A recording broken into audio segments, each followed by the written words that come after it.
Do the all pop, no culture kickoff. Gold. You got it, kid. Uh-oh, I think Pete's frozen. Hey, Kevin, you know we're talking to you, right? Oh, Kevin, No, you're on. I'm hosting tonight? Yeah. Oh, fuck me, dude. I'm not ready for that shit. All right.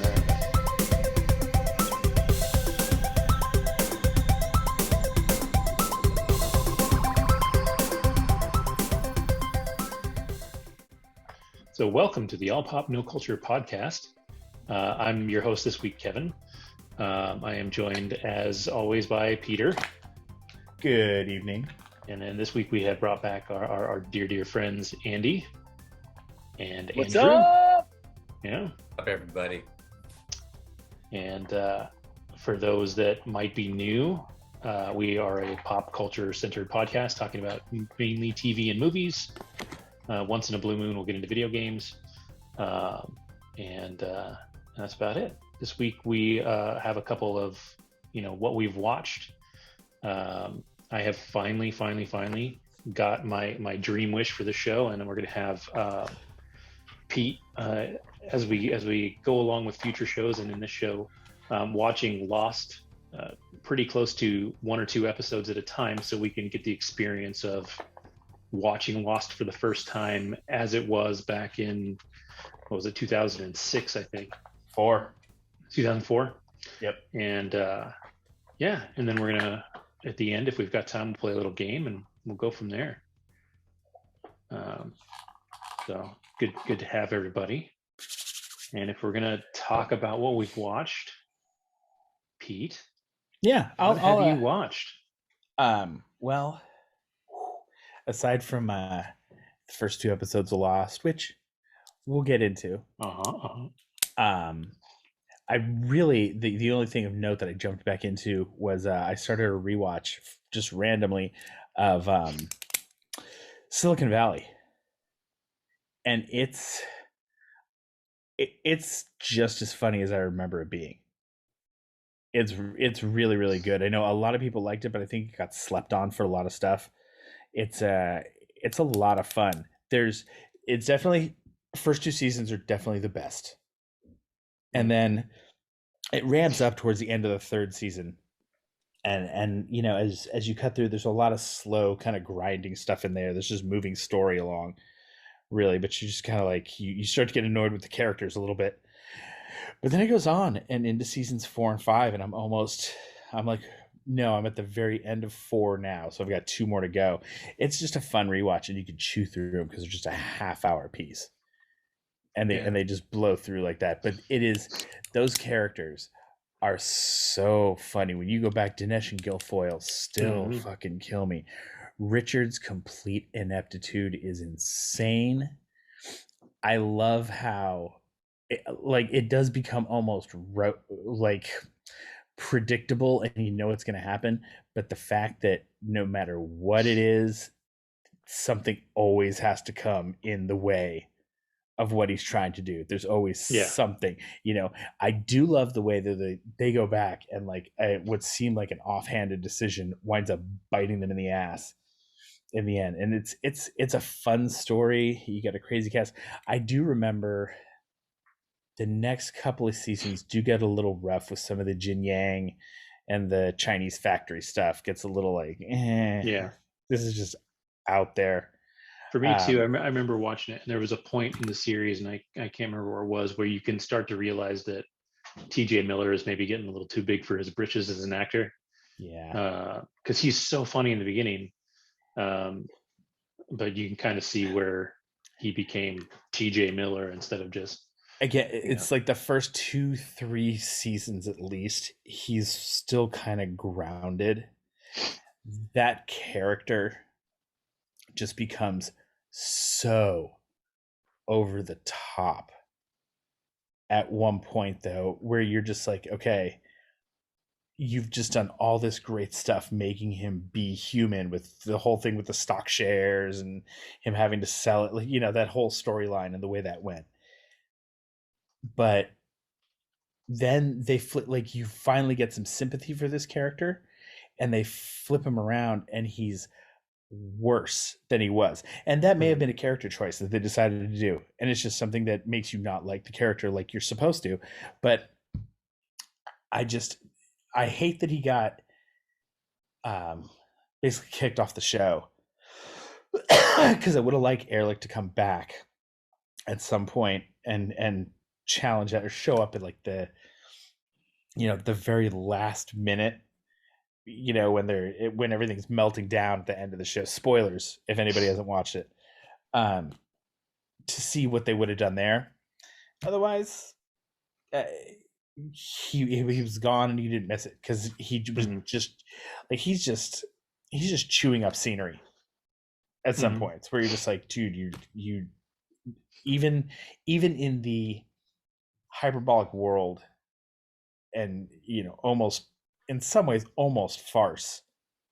Oh, for sure. It's always For sure. that this is, he's still so over the top that you're like, there's no human on the earth that would actually get away with doing what he did in the moment. Yeah, for sure. And so you're like, eh. But yeah, go back. It's still so much fun. Like it's still a great show. So that's really it. I'm saving up a lot of my my gas for Lost there. All right. Very cool. Because I am interested in it, and I have a couple of questions, I'll have Andrew go next. So I have been watching an anime called Attack on Titan. It's probably one of my favorite animes of all time. And we are on part 2, season 4, part 2 is the final season. What I'll say about Attack on Titan is that when you go back to season 1, which started, I want to say 2012, 2013, this is how long this saga has gone. It has grown from a scale from like here to like here. And I think one of the most mind-blowing things ever is there are characters, they do characters so well. There's characters you hate, like you want them to die, like you hate them with all your guts, okay? But literally in this last episode, I'm like cheering on this character I used to want to, like, I want him to die. And now I'm like, yes, no, live. And they're still like, and bad things happen to that character. And you're like, no. And you're like, what am I doing? I hated this. Like, why am I cheering this guy on? But it's so real. And it's like, oh my God, it's so well done. So Attack on Titan right now, if you do decide to pick it up, make sure whatever you do not watch the dub.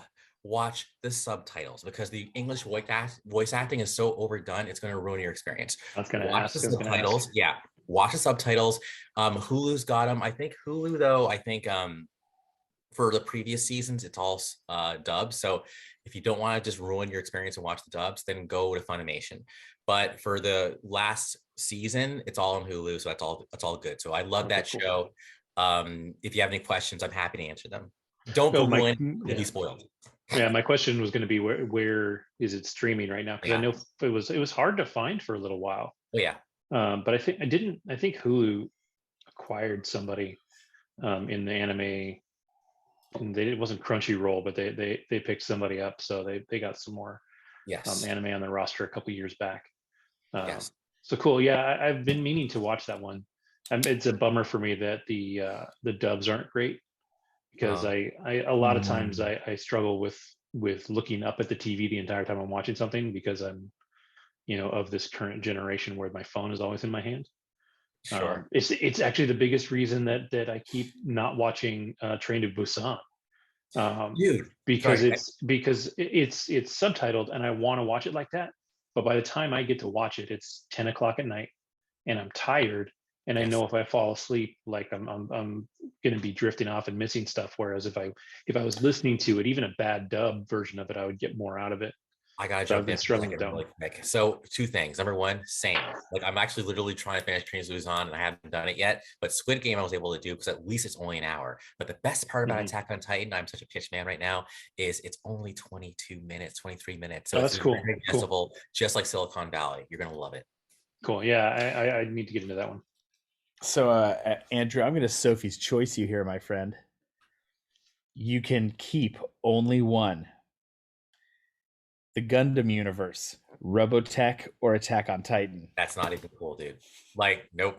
I mean, but like, it's so not even cool. Like, that is like legitimately like so not even cool, but just to actually impress you, and hopefully none of my Gundam people hear me, and none of my Robotech people hear me. But yeah, dude. Wow. Yeah. Wow. Yes. Wow. That's and then you know me, Pete. So you know that is saying a lot. Oh yeah, no, if I cut this out and just post it as an audio, or just cut this one little piece of video clip out and put it on your Facebook page and tag a couple of people, It'd be bad. yeah, it'd be hella funny. We'd never have him on the show again.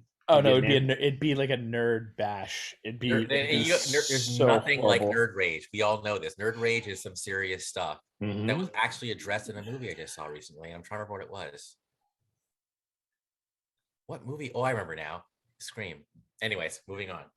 My daughter just saw that last night. She says it's really, really good. It is. Really I've only heard good things. The about newest the one. The new one. Yeah, she said it's great. It's her. It was like her and her friend's first scary movie in a theater. Like they've got this little clique that they all. Anyway, have they watched the original movies? They watched watched the first four. In fact, they watched the fourth one that day. They did it. They had a sleepover. And they watched the first three Screams all at once. Right. And they picked it up though, like right away. They're all, the first two are like really, really good, and then the third one is like such a massive drop off that you're like, oh my god, what happened?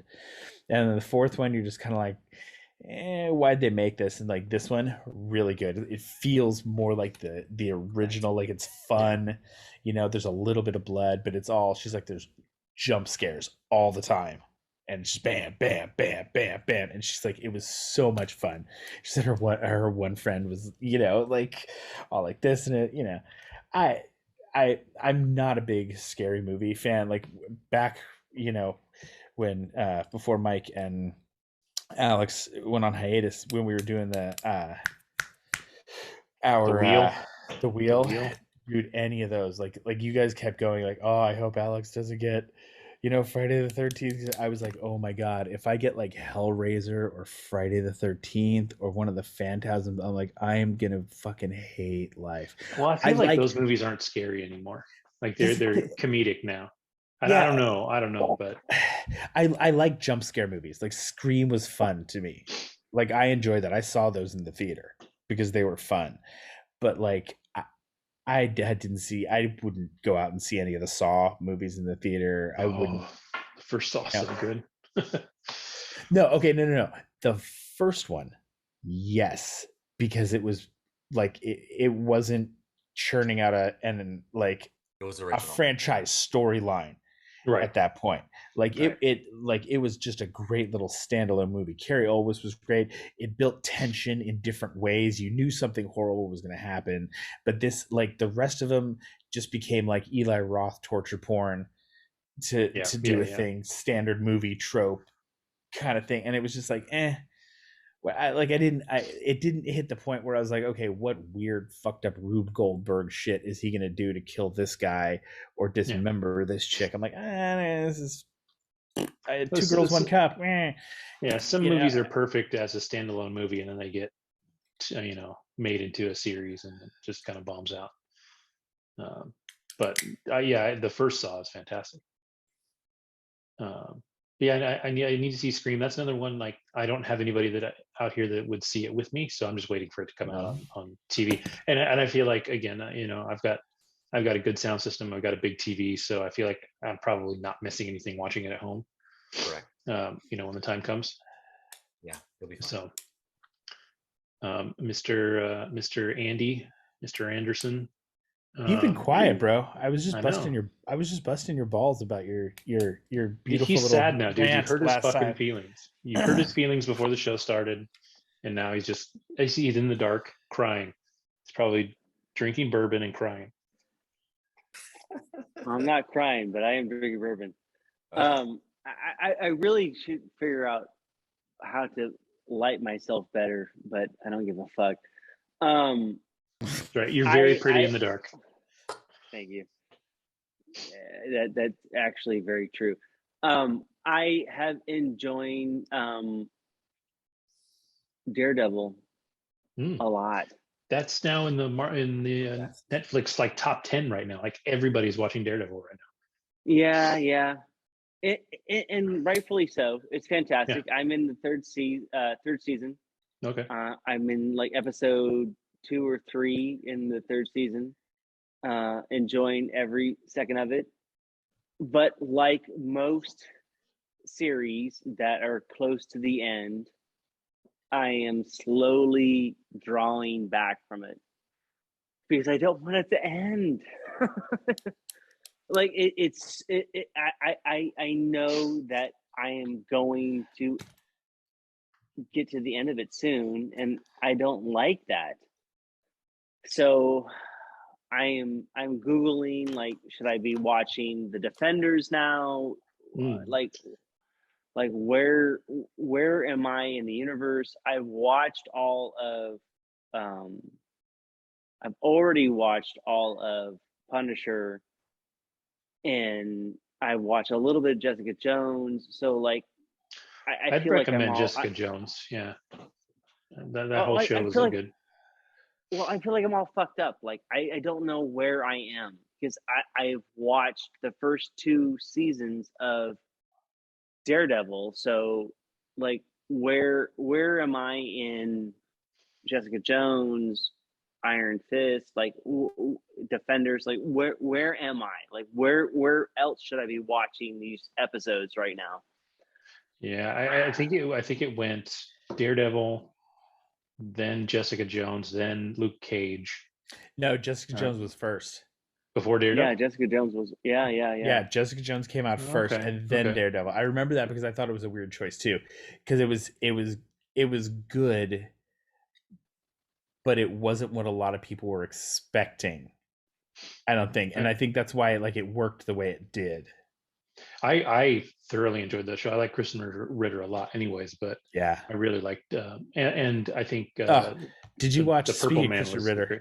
Real quick, I'm taking us off the rails. Did you watch? If you like Kristen Ritter, did you like The Bee in Apartment 23? I never watched it. I watched the first couple of episodes, I think, and I loved that. What's his name played himself? James Vanderbeek. Yeah, it's hilarious. It's one of my favorite things in film is when a character or when an actor plays themselves, but in like kind of this shitty character version of themselves. I always find that to be fucking entertaining as all hell. Of course, right now I have no other examples, but I like Jane Silent Bob Strike Back. Yeah, you got Matt Damon and Ben Affleck. Mm-hmm. Yeah, if you can parody yourself, it's hilarious. Yeah. But yeah, so in the Netflix series, I mean, if you watch, I'm bringing it back. If you watch Iron Fist, you almost have to watch it for Jessica Henwick. I can't remember her character's name off the top of my head, but you can't watch it for Danny Rand. That guy, like, he's not a bad actor, like in the world, but in that show, like, they just didn't do a good job on that show. He wasn't really the right choice, and that show kind of suffered for it. I know a lot of people that are really into martial arts were very disappointed in the martial arts style of that show. It should have been much more kung fu style martial arts based on where the character was from, and they did kind of a poor job on that, and then the story wasn't that great.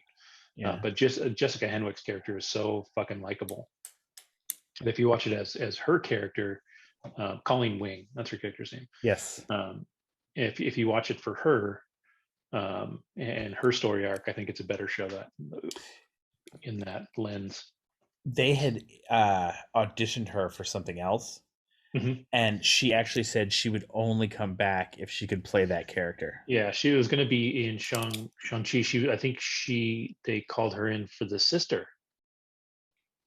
I think is what it was, and she declined. And she said she loves Colleen Wing too much to not come back as that character. So if they want to bring that character back, she's like, "Oh, I'm in." Well, it's so cool though that they threw Daredevil into Spider-Man like that, because now when you say this, especially Andy, if you've just been watching Daredevil, you're gonna love this. Now we can get like Foggy versus She-Hulk, later on this year when that comes out, because you can tie those in like that now, and you can start weaving some of them in. I like the idea. I hope it works for Sony. I think maybe Marvel and Sony are going to work a reverse deal here, where Marvel's actually going to let Sony have access to that world, and Sony's going to be able to make those movies now using like this whole Venom Spider-Man universe that they've got going, and they're going to be able to make those movies using these characters and these actors. So now you have, like what we were talking about, your friendly neighborhood Spider-Man, and it's all going to be Spider-Man versus the Kingpin and all his stuff, and Venom's going to leech in, but that's how they're going to do that world, because they've announced and it's cast a Kraven the Hunter movie. Yeah, they're doing a Kraven movie. That was Aaron Taylor Johnson, right? Yeah, which excites me because I like that's one Spider-Man villain that I know, that I remember, because he at one point killed Spider-Man. That was my introduction to Kraven, but it's a great character. Yeah, and if they play it right, it'll work really, really well. Yeah. Well, right now you have the opportunity to kill 3 different Spider-Man. So I mean, I can see. So there's so much property now to deal with. Like you could very easily kill off like the Tobey Maguire Spider-Man, which they should do. You probably should, right? Let's see if they even ever bother to bring him back, right? Because that does involve a massive like world-altering event to bring him in. So they don't necessarily need to ever deal with him again. But there are rumors that Andrew Garfield's Spider-Man may get a resurrection in the Sonyverse, in the Venomverse. Over Garfield, if Garfield doesn't get another movie, I'd be flabbergasted. I'd be shocked. There's no reason for him not to get another movie. Like at this point, like it would be stupid for him not to get a third movie.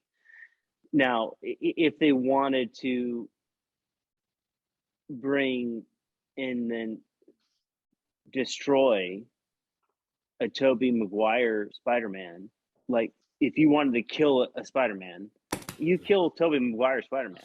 I mean that's super simple. Like that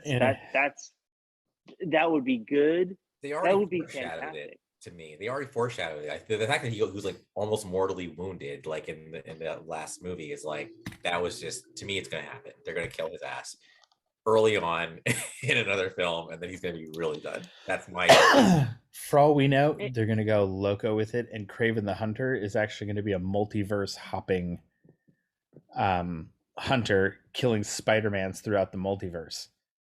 And it would be awesome. Agreed. It would be fantastic. That would actually be kind of dope, dude. It would be. I would love. Kevin's like, nah, dude, that's gimmicky as F. Keep that away. Yeah, I really don't see the Sonyverse crossing over. No. In that regard, they left their bit of Venom behind so that they don't have to do that. Correct. I agree with that too. So I don't think we're going back. I don't think the MCU is going back to the Venomverse. Like that bit is done. Yeah, no. And I think if they bring Garfield back, he will be in the Venomverse. Yes. Yes. No. So let me be clear. I do think that brothers and sisters, please let me speak on this for a moment. If you would, give me a moment of your time. I want to be clear about something. I want to continue. There will be movies that will be adjacent to the MCU that will happen and will be referenced potentially, if required, in the MCU, but will not necessarily be required to be referenced in the MCU to be canon. Yeah. In essence, you could have a Kraven the Hunter killing Toby in the his version of that character, because I do think there's been some talk recently in the MCU how there's not a whole lot of villains that have been character developed in the MCU. And that could happen very easily now with this defunct kind of Sony verse of the MCU, where you could have these villains that show up and destroy protagonists, which is something that has been not happened very often. Like, how many protagonists have died in the MCU? How many? Yeah, only a few. Only a few. Yeah. You got Tony. You got less than a handful. But you have this other universe where you could have a plethora totally destroyed and develop this negative MCU universe where these antagonists win. And that would be a very positive thing, I think, in the universe.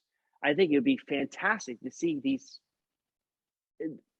similar to how that's called the DCEU. Exactly. I was just going to say, like the DCU, where you have these antagonists win all the time, where you could have these antagonists win against the protagonist and have this whole dark side of the MCU on the outside, which with the multiverse could still then come in to the MCU. We're not even talking about Lost at all, which is so funny to me. We'll get Anyways. Yeah, we're gonna get there. This is we'll get there. But where you could have that's what she said. I haven't even gone like existential at all yet, which I'm very proud of myself. But anyways, where you could have all this whole negative side of the MCU happen outside of the MCU, and then somewhere in phase 4 where these things somehow come into fruition, where you have the Fantastic Four and you have some semblance of these X-Men come in to take care of or to go up against these antagonists that have beaten the protagonists that have died in these other universes. I don't know. Actually, it's fucking awesome. I like that. How cool would that be? Where the Andrew Garfield had the chance to redeem himself and then eventually fail, and you have Tobey Maguire who redeem himself and eventually fail, and even like the Fantastic Four, which I didn't not like. I enjoyed the latest rendition of the Fantastic Four. I like that a lot. Wait, the 2015 one with Michael B. Jordan with Miles Teller. 100. I 100% enjoyed that movie. I love. Did you have movie. a lot of whiskey before you watched it? Like all of the whiskey? I have watched it 5, 6, 7, 8 times. I've liked it every single time. I enjoyed it. It made sense to me, and frankly, especially with the with the fact that you're going between universes, you're not going between times. Like, it made sense to me where it could so easily be part of the MCU. I enjoyed it. So I will actually back you up on this one. I enjoyed that one too, a lot more than most people. I don't think I enjoyed it as much as you, but I really enjoyed that movie too. It's a lot of fun. I love Miles Teller. Yeah. Michael B. Jordan was great. Like, I love that he, obviously comes back as Killmonger, but I thought it was way better than people give that movie credit for. I think it was. That's all in there. I digest. Yeah, I'll go on record and say it was a fucking dumpster fire. To me, it was a perfect example of a way where you could bridge the gap between two universes. And if you were to add, hold on, back to that Fantastic Four. The last thing I'll say, I think the reason I like that one was because it was the first Fantastic Four movie we've had that I think knew what it wanted to be. That's true. A dumpster fire. Like, okay, even if you think it's a dumpster fire, at least it was coherent. Like we complain about Shazam, how it couldn't figure out what it was. It was like this, hot. It was like, a Half buddy. kids movie, half adult movie. Yeah, Yes. it's like, ha, we're laughing, we're jacked up funny. horror scene Yeah. in the it's like, boardroom. I'm like, Yes. thank you. I'm all. He throws a dude in a wheelchair out a window, bro. Like, come on. Like, Yeah. that doesn't fit with the rest of this movie. And yes, we talked about that ad nauseum. Anyway, I think that, like, this movie at least knew what it was. Like, the last 3 iterations, you couldn't, like, Michael Chiklis is the thing, and you had just the Jessica Alba thing, and just like every other thing where they've tried to put it together. It just, like, we don't know if we want to be like the classic Fantastic Four, if we want to be like a newer Fantastic Four with these, really deep storylines, or if we want to, ramp it up and make it its own thing. Like, at least this one knew exactly what it was. It was cohesive thought all the way through. Even if that thought didn't always make sense, it was at least cohesive. Like, this is what this movie is. 2 quick things I'll say is, like, I actually watched that one as well as Green Lantern at the same time. So I wanted to see these 2 failed films at once.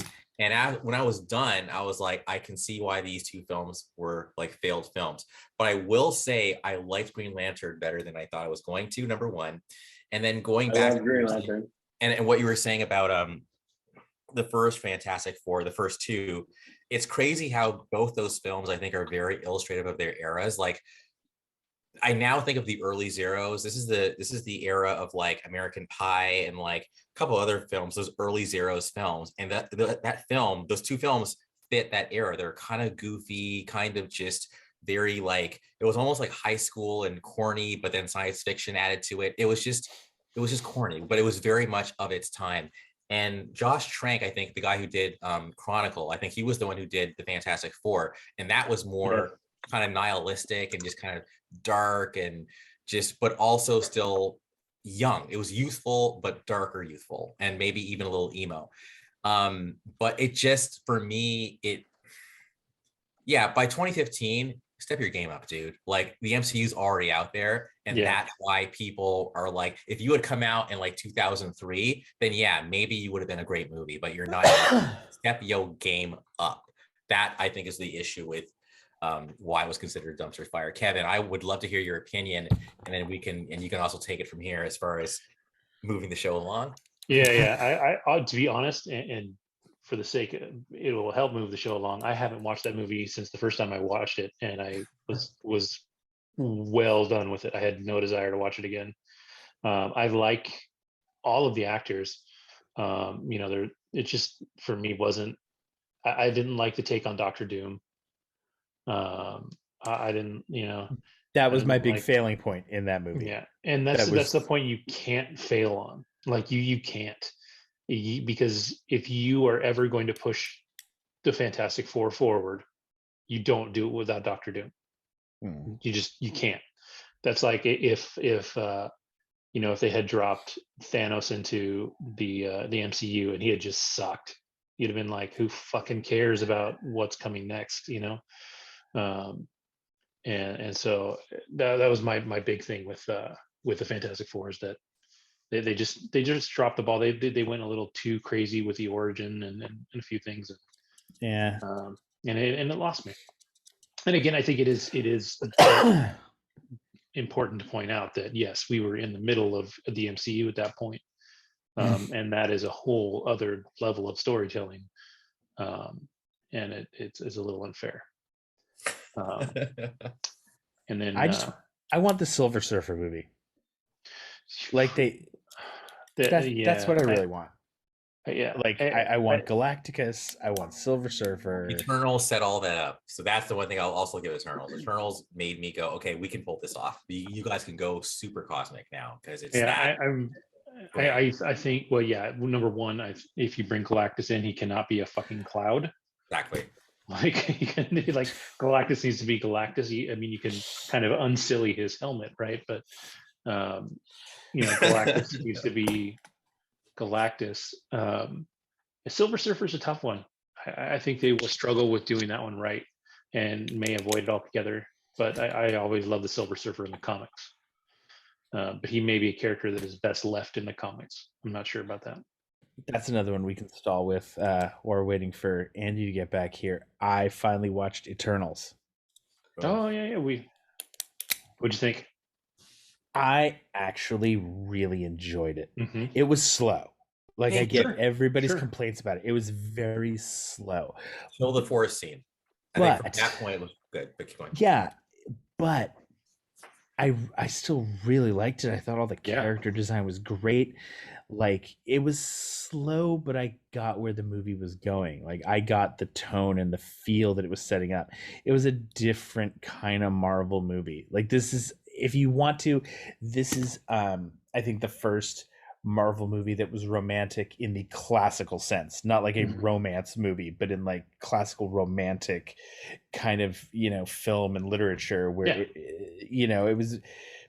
it was I really really like this way more than a lot of people. I think it You know what's sets a funny, lot though? of stuff up, opens up Now that it's on doors. Disney Plus, most of the reviews that I'm seeing from people that are watching it now on Disney Plus are very positive. I think people wanted, when they went to see it in the theater, I think they wanted a blockbuster, they wanted an action film, and they didn't get it. Yeah. But when you're sitting down at home and you're watching it and taking it in and taking in the story, I think it lands a lot better that way.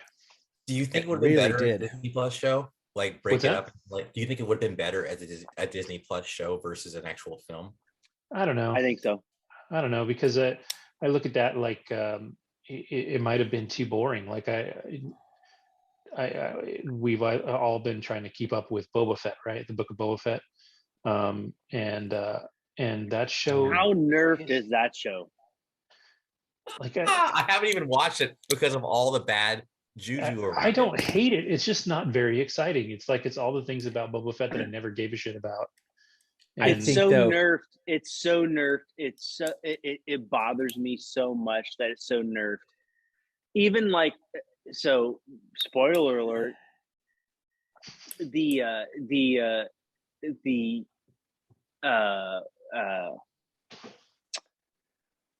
Jesus Christ. No, Jesus is not in this show. No. the angry Wookiee. Wookiee. That, yes, the Wookiee's armor. The biggest problem I have with this show, well, not the biggest problem. First of all, it's so nerfed. The armor that the Wookiee has. Bro, it's a hive of scum and villainy. Like, that's what the But shit it's- is gonna look like, bro. But it's like a But hive of high school nerds on their fucking rascal scooters. but Okay, that was a little. The his Vespa gang armor- was a little much. armor isn't even sharp. It's like it's got like a little. It almost is like cork at the end. Like, if you want to be a badass bounty hunter, you're not gonna have like soft tips at your shoulder pads. You're gonna have like sharp. Like, I'm gonna, like, if you land on my shoulder, you're gonna die. And it's not. It's all nerfed. It is like a Disney. I feel like it's like it's a Disney show. It's not. It's disappointing. Okay, I have lost all of my interest in the show. To be very honest, it's. I'll watch it because I'll watch it, but it's fucking nerfed. I don't like it. I totally feel what you're saying. I'm actually really enjoying it. I like it too. I'm enjoying it think- too, but it's nerfed. I think it was a little rushed after The Mandalorian, and I think that's part of. I think also because Boba Fett showed up in The Mandalorian, and then we got this as like the tease at the end of The Mandalorian, and The Mandalorian was easily the best Marvel property in the last 10 years, possibly. Like, to expand the universe the way it has.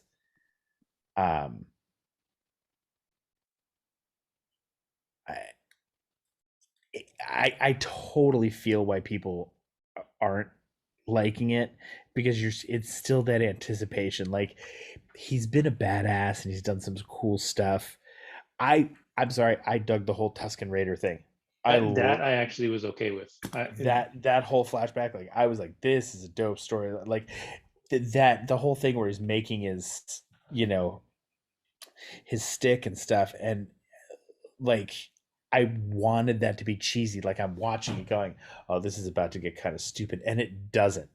To Favreau's credit, like, him and Filoni, the way they actually put that scene together, I bought it. Like, it felt very almost like Conan-esque. You know, when he gets the sword, he's finally recovering, and he's up there doing his thing up on the rocks, and you're kind of like, oh, this is dope. It was that same kind of thing. Like, it could have been super dumb, and it wasn't. I just think for me, I think a lot of people's complaint, it's a case of wanting the Mandalorian, but not getting. My stance on Boba Fett. Oh, like, yeah. My stance always was that he was never as fucking cool as everybody thought he was, because he showed up in 2 movies for 3 minutes, it fell into a hole in the ground, and that was that.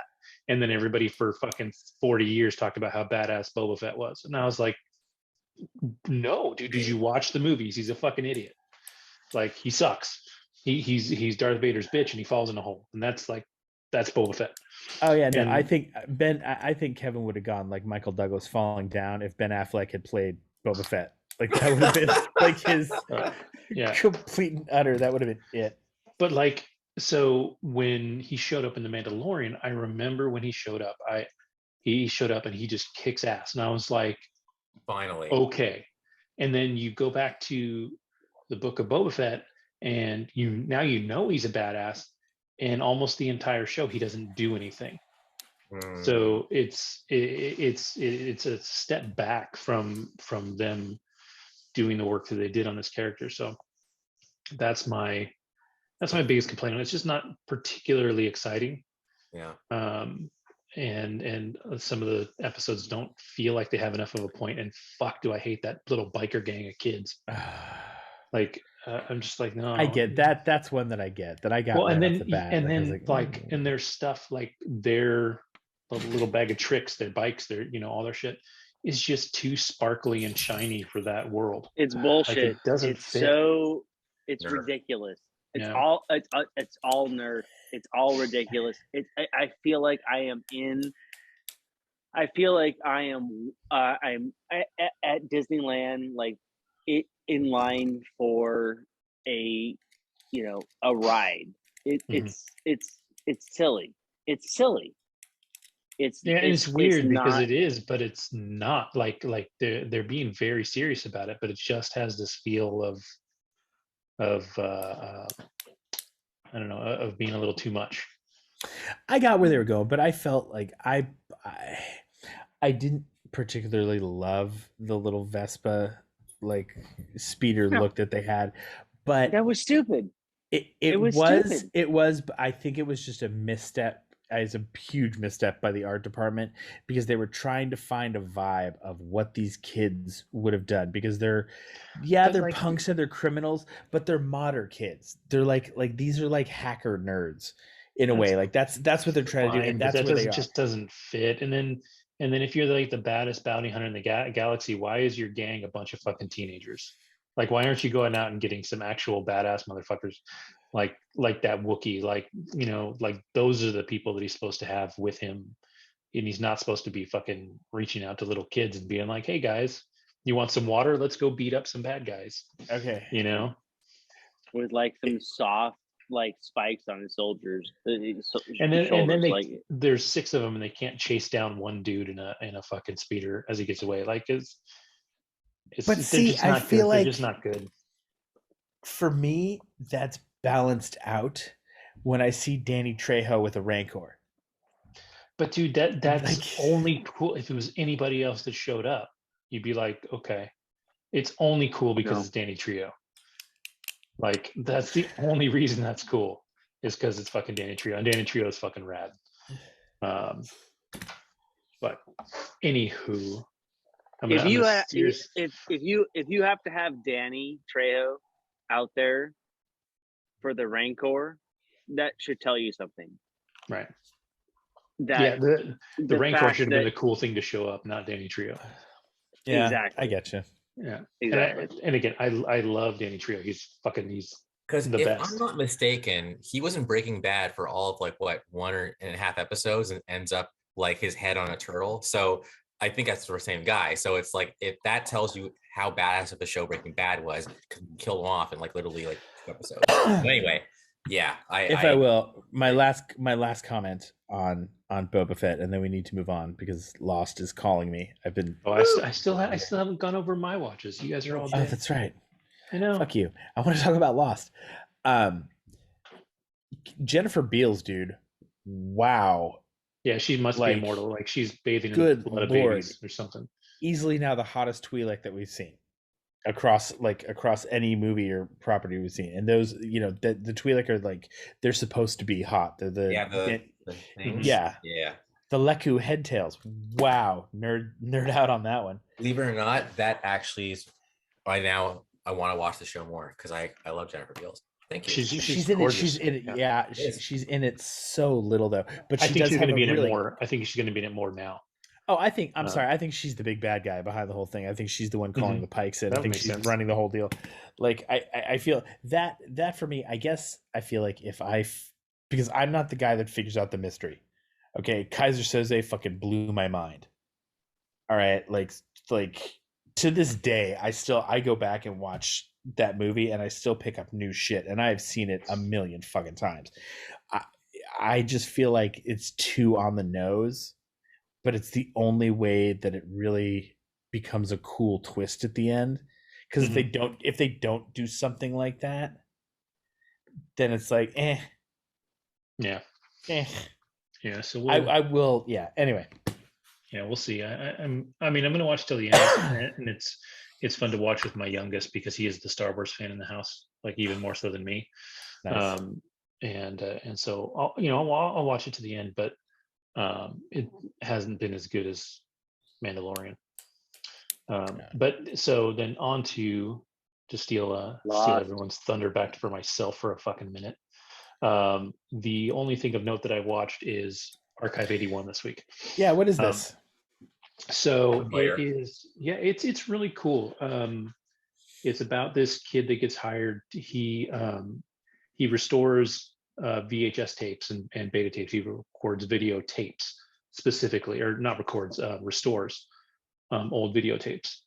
And he's really good at it. And he's works for kind of some other entities. Seems like maybe he works for a museum and some other places. But anyways, he gets hired by this big firm to restore these videotapes, and this firm is very mysterious also. Like this company that hires him, they're like a big conglomeration type company that nobody knows anything about. And it turns out the tapes that he is restoring are about a girl who kind of falls into this apartment complex where there's all these occult happenings going on. And so all the videotapes that she's restoring are her capturing this stuff on film. And I don't want to give too much away because it's really easy to give a lot away too fast. But what I really liked about it is that the main character, the black kid, I've never seen him before. And he's very likable. The girl, I haven't seen her before, the main girl. And she's very, very likable. So there's two characters that are new to me as actors, and they were very good. The kid's sidekick is an actor named Matt McGorry. He was in Orange is the New Black and How to Get Away with Murder, and I really like him. Yeah, okay. And then the guy that plays kind of the big boss of the corporation is a name, but I can't remember who he is. But it's a really good show. Andy compared it to I think it's an early 2000s film called Quarantine, where it's kind of one of those from the point of view of somebody recording what's going on, right? But the quarantine took place inside a building, and it was kind of an infection inside the building or whatever. But it's kind of got that feel, that single like camera feel. And I also thought it was kind of explained it as like a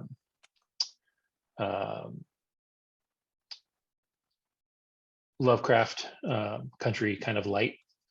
Like it's got that occultish stuff that's happening in Lovecraft, but it's not as over the top as Lovecraft Country, which is fine. I like, and I loved Lovecraft Country for that. That show was fucking amazing. But this is definitely like a lighter, more toned down version of this. You don't actually see a lot of like Lovecraftian monsters or bloodshed or anything like that. It's just a mystery, but it's really good. I'm sorry, I have a newsflash. Poor bastard of the month. So I'm digging into the guy who's the lead character on this show that you're talking about, and I'm going back and looking at some of the things. There's a dude on the movie Black Box. I'm sorry to interrupt with this. There was a dude on Black Box. It was a character called Dr. Reed. Black Box is this movie that this kid, Amadou, you know, I'm gonna slaughter his name. Forget it. This is Bill. He's an Asian gentleman named Han Soto. That must have sucked growing up. or you own it. Yeah. So okay, sorry, continue. That was my stupid interruption. That's my watch for the week. I blew through that show in 2 days. I think it's 8 episodes. They are longer. Hour long. Yeah, they're 45 to an hour. Okay. But man, it was really good. I was really impressed because I didn't know much about it. I kind of saw some buzz around it, and I really enjoyed it. Yeah, I made a few posts, but I haven't gotten around to it yet. So I'm glad to see that it was. Yeah, I definitely recommend it. And it's not. I mean, while it's technically a horror show, I don't think it's too over the top for anybody that doesn't love horror, right? Like it's not going to really scare you. You're not going to have your bad dreams, and it's not even as twisted as like Midnight Mass, right? Like, so if you're, Midnight Mass had its that one got into you. This one is just entertaining. Well, speaking of being stoked about something, you're a Niners fan, aren't you? I am. 13-10 over Green Bay tonight. Yes, sir. Maybe you can ride that wave of victory on into a new edition of a trivia game we've got. Do tell. So, in the past on the show, we have just found random pop culture or movie trivia games. Like we got one that I found at Rite Aid, and we've got another one that I found at a Walgreens, and this one I actually found at a CVS. Nice. It covers all matter of pop culture. It's nice because it's different than any of the others because it actually breaks the questions down into the 2000s, the 90s, the 80s, the 70s, the 60s, and the 50s. Decide amongst you who will go first. I figure the way we'll do it is we'll go first, and then we'll just kind of go clockwise on my screen. I'll call it from where the person was. And to win, you have to answer a question from each decade. And if we find it goes very, very fast, we will switch it up and you have to win 2 questions to do it. But who wants to go first? We have a volunteer. All right, we're going to start with the 2000s and work our way down to the 50s. I think that'll be a little more appropriate for our age. As we get towards the end, it'll be a little more challenging instead of the softballs at the end. So, Andy, pick a number between cards. Pick a number between 1 and 6. 3. 3. All right. Now these are all pop culture questions, but there is no the 1s are always music, the 2s are always this. Like I reviewed some of the cards here. So number 3. All right.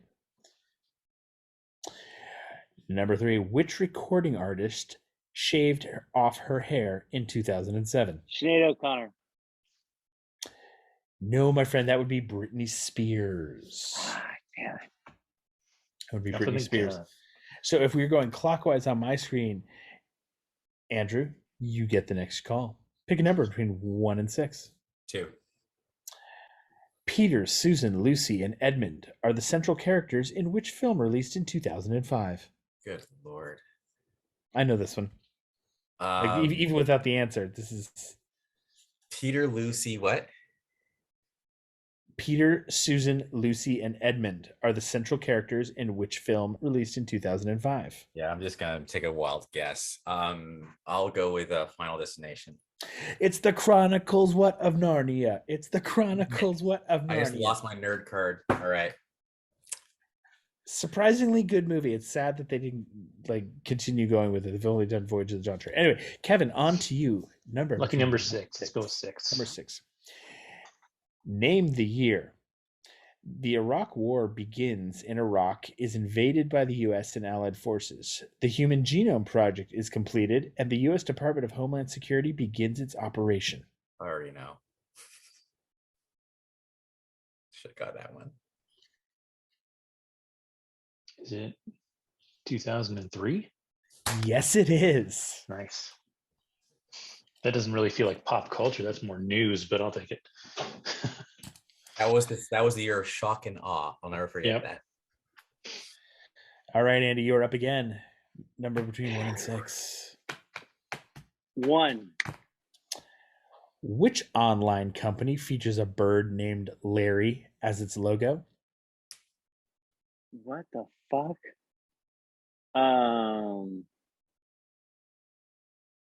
I have no idea at all.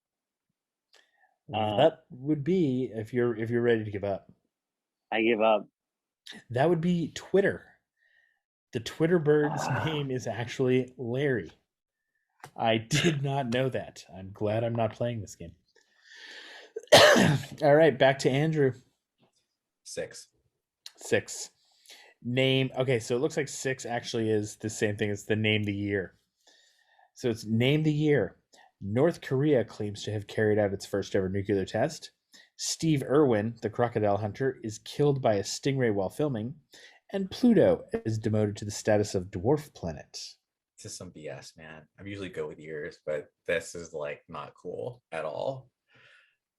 Dag nabbit. Okay, let me think back to Halloween. I know someone was Steve Irwin and had an alligator with him. Or a stingray rather. Damn it. I'm gonna guess. Let me get this wrong. Damn it. 2013. 5 seconds. 4, 3, 2, 1. I'm sorry, sir. 2014. What? 2014. 2006. Fucking hell. Wow. I said 9. Motherfucker. All right. That long ago? Right. Go. Next. All right. Kevin has moved on to the 90s. All right, I'm going to go with number 1. What was the name of the handheld digital pet on a key ring that's popular in the 90s? Oh, bullshit. Tamagotchi. Good Lord. So I'm going to give you that because that is a correct answer, even though the answer on here is a gigapet. Oh, that's right. They did have the gigapet also, which But was a Tamagotchi ripoff. Yes, Tamagotchi would be the one. So yeah, I'm sorry, got to give you that one. That's why I said the 90s are going to be a breeze through when we get here. And then, all right, back up to Andy. Let's see what we can do here. Let's get you on the board out of the 2000s. Pick a number and just remember 6 is one of these name those year questions. 4. 4. Which home video game console was released by Nintendo in 2006, competing with Microsoft's Xbox 360 and Sony's PlayStation 3? The Wii. You are correct. Andy is now done with the 2000s. All right, Andrew. Come on, buddy. 5. Come on. 5. The Augustine volcano erupted twice in 2006. In which state is it located? Bullshit, man. Kevin, it's the new Alex. Oh my Right? god. Right? This is some bullshit. What? The August volcano erupted in what state? What does that have to do with the 2000s, man? Like, what the? How do you not know this? Come on, man. It's common knowledge. Is it? No. Oh, in that totally case. not. Thank you. Oh my god, this is wrong. I'm so humiliated right now. I'm gonna go with I'm gonna be wrong. It's gonna be wrong. So whatever. I'll go with Augustine volcano. I never heard of this. And I'm on Facebook every day. This is before Facebook. That's right. Washington. Alaska. Why didn't I? Sorry, that was in my brain. Go. Just go. I'm done. All right, Kevin. We've made our way to the 80s. I'm going to go with number 2. Damn it. In which country was there a cyclone leaving 5 million homeless and thousands dead? In the 80s? Vietnam? Bangladesh. Sucks for them. Andy, we've moved on to the 90s. Bring it. 1 through 6, my friend. 3. In which 1994 film did Bruce Willis play the role of Butch Coolidge?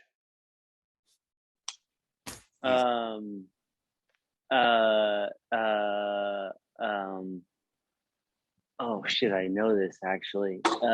It is. Fuck. Feed space. It is 5, 4. no, just stop, 3, stop. 1. Come on, dude. He sang. Okay, you're thinking of Hudson Hawk. Yeah. Yes, I am. Yeah. Thinking of Hudson Hawk. It's not but Hudson he was Hawk? Hudson Hawk No, in Hudson Yeah. Hawk. this would be Pulp Fiction, numbnuts. Shit. Okay, well, that was very far from Hudson Hawk. Okay, I lose that one for sure. All right, Andrew, let's get out of 2000s, One. my friend. 1. Who starred with Mel Gibson in the romantic fantasy comedy film What Women Want? Helen Hunt. Yes. Yes. Finally! Yes! Yes! So All right. good. I'm out. You've moved out of the 2000s. Kevin, you are still locked in the 80s. Give me number 3. Number 3. Which official Bond movie was released by Eon in the same year as the non-Eon Bond film Never Say Never Again, which starred Sean Connery? You should know. We should know this, bro. We've talked about this. This is the 80s? Yep. This is when there was. You know what? I'm not going to give you any hints because you're already kind of winning. So In the think I 80s, know. was it? I know it. Fuck. What? It's Timothy Dalton, right? Fuck. What's the name of the one he did? Pete, did you say the year, Pete, or no? yes, The I 80s. believe it did. 80s. It's just in the 80s, but yeah. Oh, I still know though. I know. Which official Bond movie was released by Eon in the same year as the non-Eon Bond film Never Say Never Again, which starred Sean Connery? It's Timothy Dalton's fucking. God damn it. I can't. I don't know. I'm not going to waste our time trying to. It's the one that made us all giggle like fucking idiots to say when we Exactly. were a child. It was Octopussy? Octopussy. Oh, Yes. shit. That wasn't even Timothy Dalton. So. No, it was so funny because well, you'll see back on the video. Yeah. Okay, Andy, you're in the 90s still. Yes, you're in the 90s. Andy, did you freeze on us? I think his phone froze on us. Mm-hmm. We'll give him a moment, and then I think it's there he fine goes. now. He got booted from his phone. Let's see. I always jump to Andrew and then back to Andy. All Okay, right. that'll work. So I'm tempted to go 1 because like I had good luck with 1 versus 6. So yeah, let's go with 1. All right. Which slang phrase was coined to describe the chronic fatigue experienced by people in highly paid but stressful positions? Affluenza? No, this would be the yuppie flu. No, not familiar with that. Okay. I actually think, isn't that the same thing? No, affluenza is when like you're rich and you've got a kid who just basically thinks he can get away with anything. It's like the 16-year-old kid that's the hit and run and kills a grandmother, and it's like, well, I didn't think I should stop. I figured somebody would, look after her. All right, so we'll knock around to Kevin here, who is still in the 80s. What number do we want, my friend? I'll go with 4. Zenyatta Mondada, Ghost in the Machine, and Synchronicity were 80s albums by which popular band?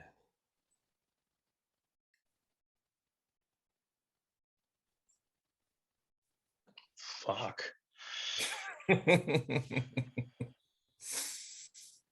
There's only one album that's like the giveaway album.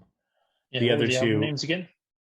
Zenyatta Mondada, Ghost in the Machine, and Synchronicity were the 80s albums by which popular band?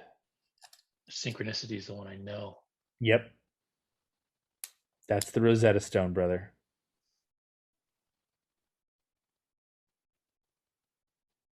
Fuck, I don't know. REM? The Police. Fuck.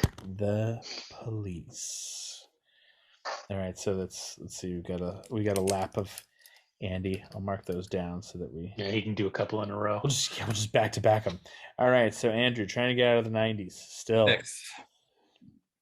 Name the year the Hubble Space Telescope is launched, Mikhail Gorbachev is elected as president of the Soviet Union, and Manuel Noriega surrenders to American forces in Panama. This is the 90s? Yeah. Mikhail Gorbachev elected president? Fucking hell. 92. 1990.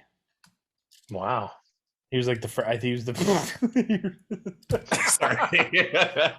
He is the new Alex. Right. In our games. That's awesome. I love it. All right. Kevin's still trying to get out of the 80s here. Yeah, I'll go with number 1 again. Name the animatronic storytelling bear that was launched in 1985 and worked with an audio tape cassette built into its back. Teddy motherfucking Ruxpin. And Kevin gets to leave the 80s. Oh, bullshit, man. Peace out, 80s. All right. All right. So we lap Andy, and again are trying to get This is Andrew actually really fun. out of the 90s. 4. In 1995, the 3 remaining Beatles reunited to finish producing one of John Lennon's old demos and released it. Free as a bird, motherfucker. Sorry. And Andrew is leaving the 90s. Yeah, I'm way too into this. All right. All right, Kevin, you are in the 80s still, my friend. No, I'm in the 70s. I got Teddy Ruxpin. Oh, that's right. I just had to leave the 80s cards out because that's where we're going next. Okay, in the 70s. I'm going to go with number 1 Shuffle again. them. That feels good. All right. For many years, Victor Clam appeared in a commercial claiming, "I liked it so much, I bought the company." What was the product? I actually remember this. I do remember that, but I don't remember that. Like once I read it and throw the tagline with it, you're gonna go, "Oh shit," and it's gonna bring back all sorts of memories.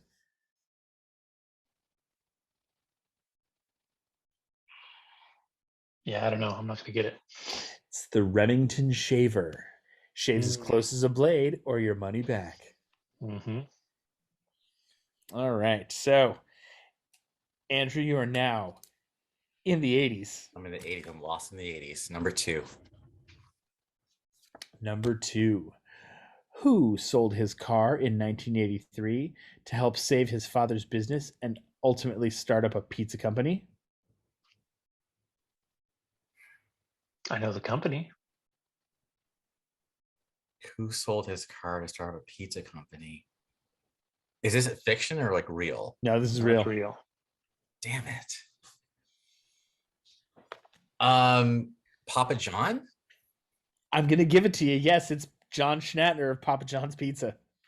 And it's got both listed there. So, look at you. With a little Sorry. No, I'm loving it here. It'll be very interesting when Andy comes back and you can answer like 3 questions back to back. Okay, so we are now in the 70s with Kevin. Yeah, I'm gonna go number 1 more time and see. All right. Launched in 1979, model TPS L2 was the first what? I thought if any of us knew this, I figured Andrew would know this one. I don't know it, but I was guessing. I could be wrong. Launched in 79. Is it a fax machine? That was my guess. No, it was the first Sony Walkman. Oh. That's the actual model number of the first Sony. I was thinking of Office Space. That's why. Yeah, miss those TPS reports. Hold on, I'm just gonna. All right, I'm gonna go with 5. 5. In New York in 1974, French acrobat Philippe Petit walked across a high wire hung between what 2 buildings? Thank you, Father. Thank you, God. The Twin Towers. Yes. All right. So Andrew has pulled ahead, but now we have the moment we've all been waiting for, ladies and gentlemen, because he has joined us back. Lightning round. Andy is going to get 4 questions back to back. And you can catch up very easily. So you are, Andy, still in the 90s. So give me a number, 1 through 6. 3.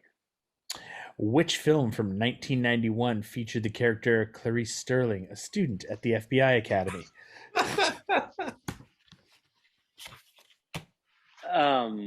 That is Dude, I'm packing the 90s up. You got to answer this one right. I mean, it's Clarice. It's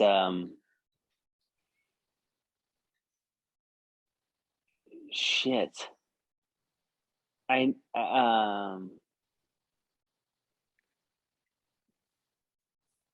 better get this one. You're gonna fucking hate yourself if you don't get this one. I know. I already hate myself that I don't know it, like right off the top of my head. It's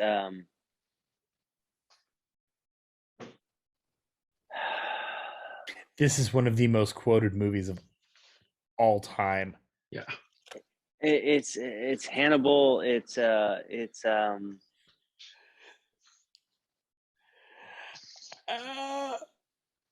5, 4, 3. I mean, he said it. 2. Knows. I don't know the name of the movie. I know the movie. I don't know the name of it. Silence of the Lambs. The Lambs. Fuck. All right, that's all right. Pick another one between 1 and 6.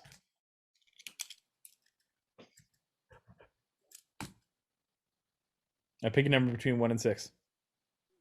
2. 2. Which series followed the investigation by FBI Special Agent Dale Cooper into the murder of homecoming queen Laura Palmer? The fuck? This would be what I'd say we watch after Lost. Right. I don't know. Twin Peaks. Oh, motherfucker.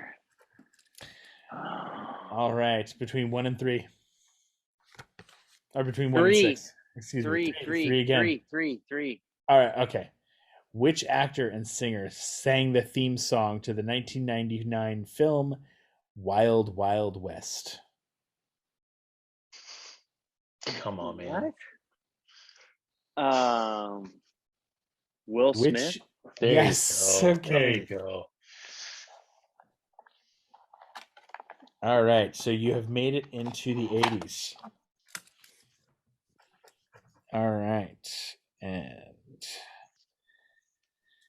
okay, so in the 80s, your last question of the lightning round, number between 1 and 6, my friend. 6.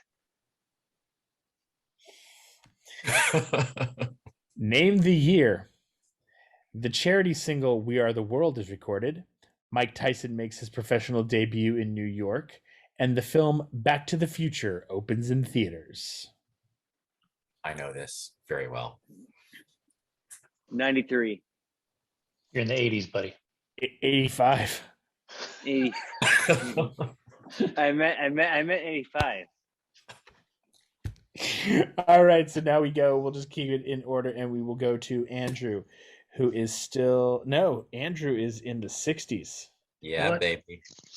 Man. That's right. I'm gonna go with number 4. Florence Ballard, Mary Wilson, Diana Ross, and Betty McGlown were the original members of which female singing group? Thank you, Father, for actually being nice to me now, because you were really mean in the beginning. Supreme. That's the Supremes. Fuck me. I would have got that one. Yeah. Damn it.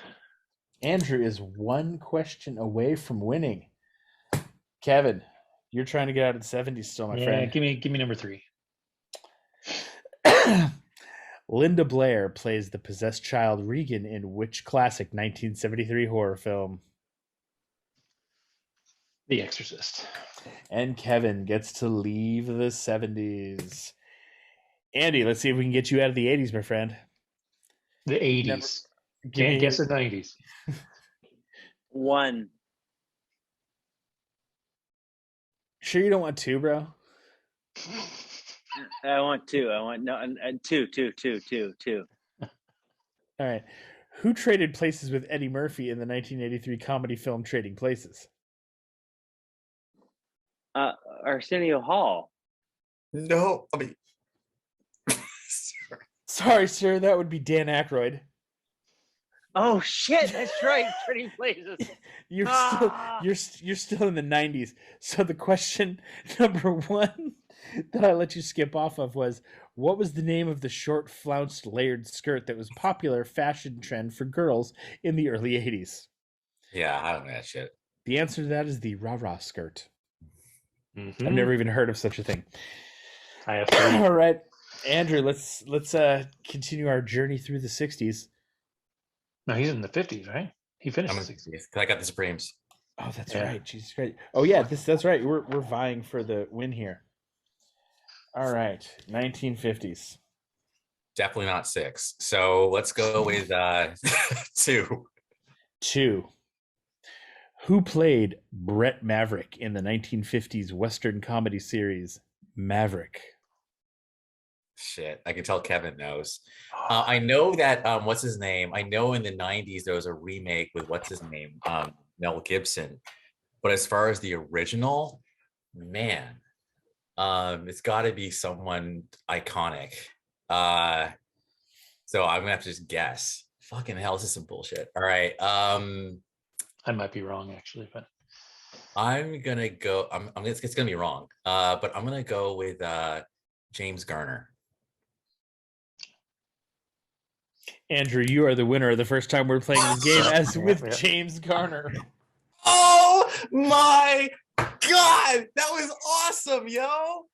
I'm like James Garner. I'm just going iconic. Oh my god.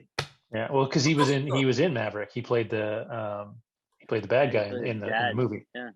Okay, well that was fun. Sorry to. I hope I wasn't bad sportsmanship. I just got excited. No, not at all. Excitable. We Yeah. enjoy games. This is the perfect place to have bad sportsmanship. That's how we roll. Exactly. So what we'll do is we'll just finish up for second place here, as we're very close, and let's try and get Kevin out of The 60s. the 60s. I'll go with 3 again. Who played Julius Caesar in the 1963 film Cleopatra? Jesus Christ. Good luck.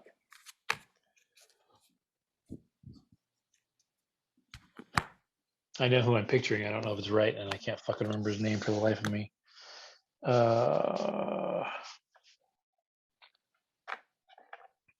Charlton Heston?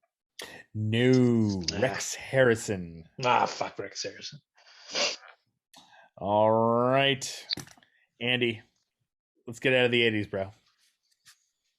Remember, it's not the 90s. It's the 80s. One. What event took place in Madison Square Garden in 1985 and was seen by over 1 million viewers through closed circuit television? It was a boxing match for sure. 80s.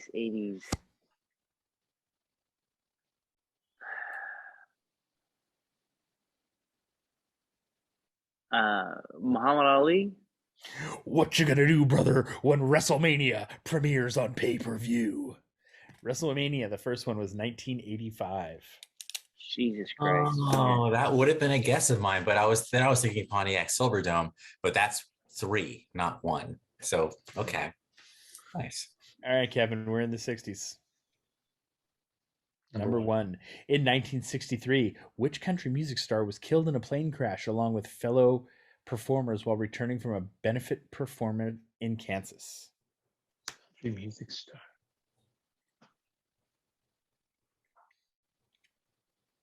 In the essence Williams? of time. I don't in the essence, okay, Hank Williams? No. It was Patsy Cline. Andy. 80s time, brother. 2.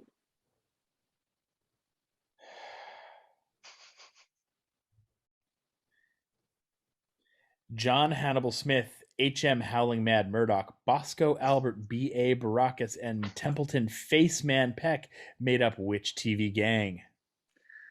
The A-Team, motherfucker. Yes, you have left the 80s. Fuck. All right. Jesus Christ, thank Christ. All right, Kevin, we're still playing around in the 60s here. 2.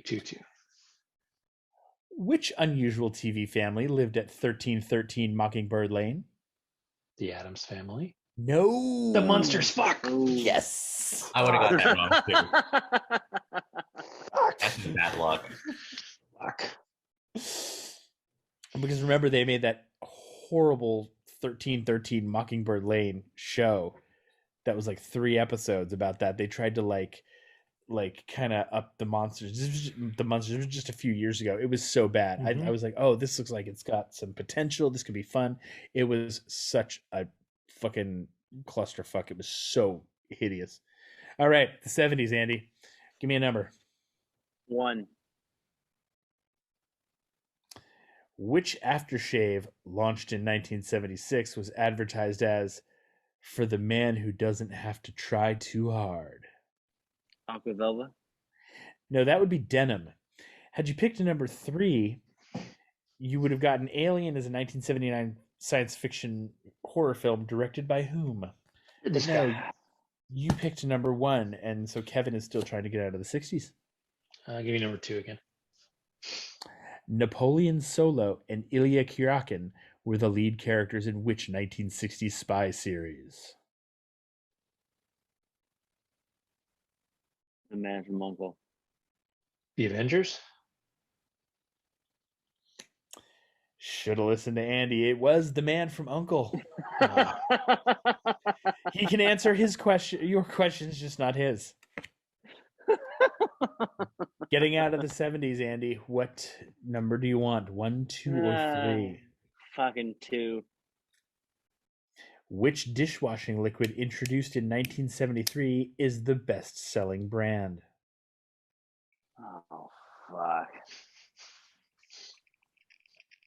Say that again. Which dishwashing liquid introduced in 1973 is the best-selling brand? Kevin knows this. Or at least an educated guess. I'm guessing, but I think I'm right. I don't think it is what you guys think it is. Oh, then it's not. No, if he doesn't get it, I want to guess before you say it.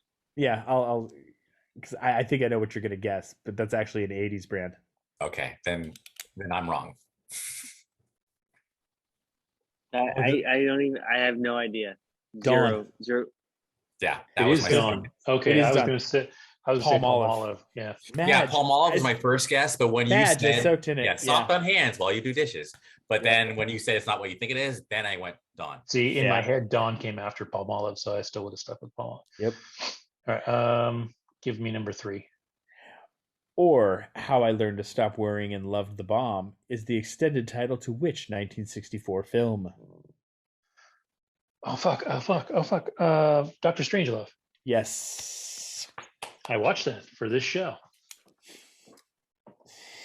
All right, Andy, let's get ourselves out of the 70s, my friend. Pick a number. Number 1.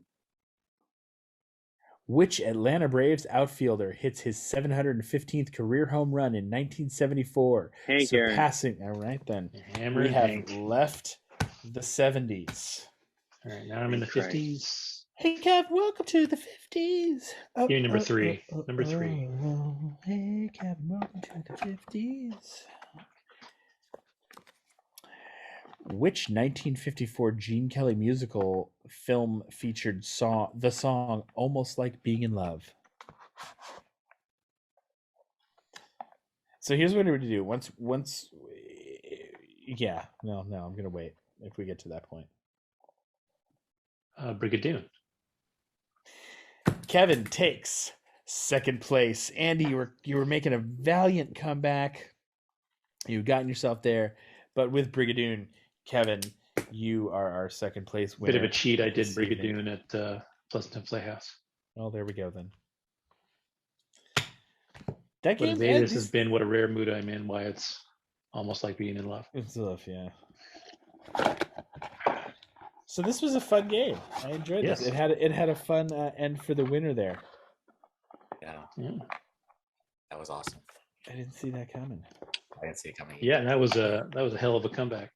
After getting creamed. Yeah, you're getting the shaft in the beginning. You did. So that's why I started calling you Alex for that one. We would play Alex a couple would of these always trivia get the games. worst questions. Yeah, it'd be like, and it would be the same thing where like it'd always be like Alex would get like he'd be okay, question number 4 or whatever, and it would be like, who won Best Oscar in 1943? I have no idea. Yeah. And then you go and I'd pull the next card and it would be to Mike and it would be all, it would be like, what 1987 movies did some fat kid do the truffle shuffle? And he is like, it would be like this meatball, and it was always just like you'd watch Alex because he would just break down. Yeah, he would be bookended by like the easiest questions. Like the person before him will get the easy one, person after him will get the easy one, and he'd get like, what's the Chinese pronunciation for potato?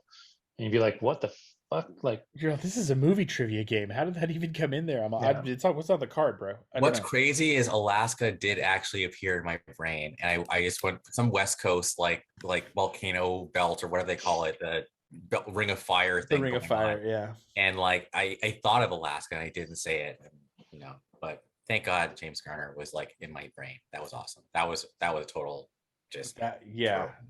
Yeah, that was James Garner. You got the Supremes. I was like, I could do those. I know. Well, I knew you were going to get the Supremes. Yeah. When I read it, Diana Ross. That was the giveaway. Diana, Mary. I was like, okay. I'm like, we've got that one. The James Garner one, I was like, that's going to be it's going to be a stretch. I would have got that one. Yeah, I would have got that one. Like, it was good because I would have had to pull for that one because I always think of him in the Rockford Files.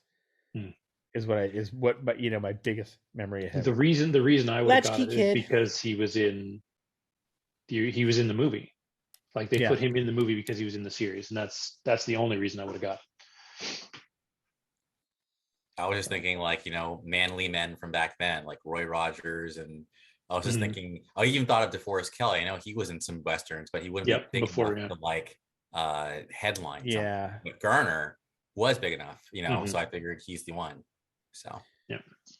I think he was originally with like Michael Landon or one of them on Bonanza or exactly. like like one of those, like he got a lot of those guys got their start in there. Lauren Green. Yes. Lorne Michaels. So that'd be hilarious. Do you think we could look at a different side of this cowboy movie? That's my horrible Lorne Michaels sounding like Kermit the Frog. Yeah. And on that note, I will put this to bed, much like I'm about to put myself to bed, and say, thank you for listening. Thank you for watching. Thank you to the Andys for joining us again. I think we're going to have you on again to continue our Lost conversation. Yes. I'll have to keep that going. And to everybody listening, thank you for, did I already say it? I don't fucking care. Thank you for listening. Thank you for downloading. And we'll see you next week.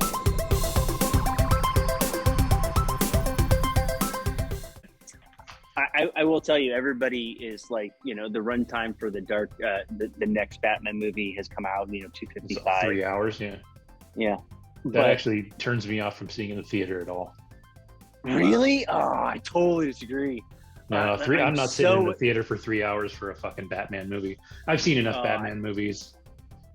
Like, that's all I fucking seen of DC. And I like Pattinson. I think he's going to do just fine. But I already really wasn't probably going to see it in the theater. But 3 hours, I'm not spending 3 hours in the theater for a DC film until they prove to me that they can make a 3 hour movie that's worth the shit. I will 100% go see that and go see it 3 hours, and I will tell you why I'm excited about it. And I'm not saying I will walk out, but I would consider walking out if we have to go through a origin story. Yeah. Because if it's 3 hours without an origin story, then I think I'm in. Like, then I'm watching a movie about it. Similar to like the Tom Holland Spider-Man. Like, if I'm not walking in trying to learn from scratch why he's Spider-Man, that's bullshit. Like, we all know who and why Batman. If there's an hour of why he's Batman, it's a waste of my time. Then it's the movie is boring. So we have an hour of why he became Batman, and then we have 2 hours of how he's Batman, and we're trying to introduce characters that we've never seen before. Bullshit. Waste my time. I don't want to spend my time in the theater. But if it's similar to how Tom Holland Spider-Man, where we don't give a shit about why he's Spider-Man because we all know why the fuck he's Spider-Man. Then if it's 3 hours of character development and Batman and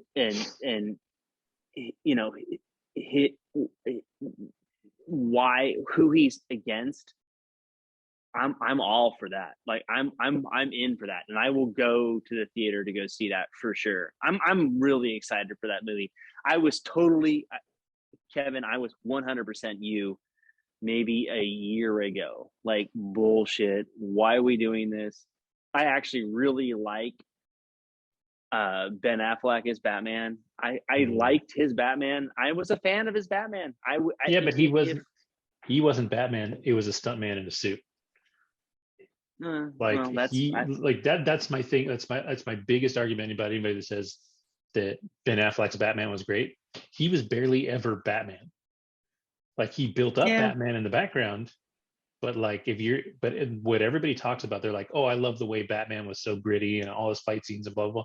That wasn't Ben Affleck. Yeah, I'm not worried about him. If you're talking about Bruce Wayne or the scene with him training in the Batcave or whatever, sure, maybe that was okay, whatever. That would be what defines Ben Affleck as the character, not the fight scenes, because the fight scenes aren't him. The fight scenes could have been Robert Pattinson. The fight scenes could have been Steve Urkel, for all we know. Like, it doesn't matter once he's in the suit, because it's not the actor anymore. And now, Deep Thoughts by Andy. No, I'm gray as a motherfucker. I have gray chest hair. That's so strange. Like when I shave my chest hair now, like it's like I look in the bottom. I look in the shower stall, and it's like, wow, why is there so much gray hair in the bottom? Yeah.